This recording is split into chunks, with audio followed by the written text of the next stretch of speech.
ও কাকিমা, কি রান্না করছো গো? খুব সুন্দর গন্ধ বেরিয়েছে। একটু খিচুড়ি রান্না করছি রে। ও কাকিমা, আমাকে একটু খিচুড়ি দেবে গো? হ্যাঁ দেবো, আধ ঘন্টা পরে আয়, এখনও খিচুড়ি হয়নি। দেখেছো দিদি, আমার মেয়েটা কেমন হ্যাংলা, তোমার কাছে খিচুড়ি খেতে চাইলো। এই রকমই, ও খিচুড়ি খেতে এত ভালোবাসে কি বলবো। তুমি রান্নাঘরে যেটাই রান্না করো খুব সুন্দর গন্ধ আসে কিন্তু। তুমি খুব ভালো রান্না করো দিদি।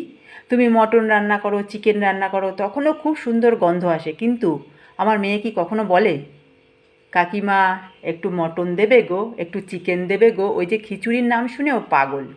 আমি যেদিন বাড়িতে খিচুড়ি করি, ওকে খেতে দিই, ওর জামার মধ্যে যদি একটু খিচুড়ি পড়ে যায়, ওর জামার থেকে খিচুড়ি তুলে খেয়ে নেয়। প্লেটটা চেটে চেটে এত সুন্দর পরিষ্কার করে খায়, তোমাকে কি বলবো, মনে হয় প্লেটটা সদ্য ধোয়া হয়েছে। এখনও পর্যন্ত সরস্বতী পুজোয় স্কুলে যায়, কেন জানো তো? ওই খিচুড়ি খেতে। দুর্গা পুজোর প্যান্ডেলে, কালী পুজোর প্যান্ডেলে যদি কোথাও খিচুড়ি দেয়, ও নেবে, খাবে। ও খিচুড়ি খেতে খুব ভালোবাসে।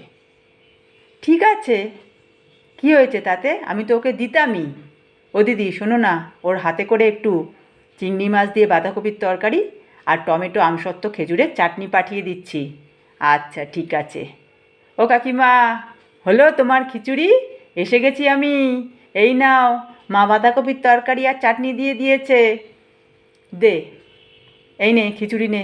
গরম কিন্তু, সাবধানে ধর, সাবধানে ধর। এনে বেগুন ভাজাটা নে। শোন, তোর মাকে বলিস খিচুড়ির বাটিটার মধ্যে যেন কোনো তরকারি না দেয়। কেন দেবে না? তোমাকে যখন মা কোনো তরকারি দেয়, তুমি তো খালি বাটি মাকে ফেরত দাও না, মাকে তো আবার ভর্তি করে তরকারি দিয়ে দাও। তাহলে মা কেন খালি বাটি তোমাকে ফেরত দেবে? হ্যাঁ? তোর মা তো সবসময়ই দেয়। এই দেখ, এখন বাঁধাকপি দিয়েছে, চাটনি দিয়েছে, সবসময় কি দেওয়া যায় বল? না না, দিতেই হবে। ঠিক আছে, সাবধানে যা। বাহ কাকিমা, তুমি কি খিচুড়িতে ঘি দিয়েছো? হ্যাঁ রে, খুব সুন্দর গন্ধ বেরিয়েছে কিন্তু। আমার আর তর সইছে না। কাকিমা আসছি গো, খেয়ে বলবো কেমন হয়েছে। আসলাম।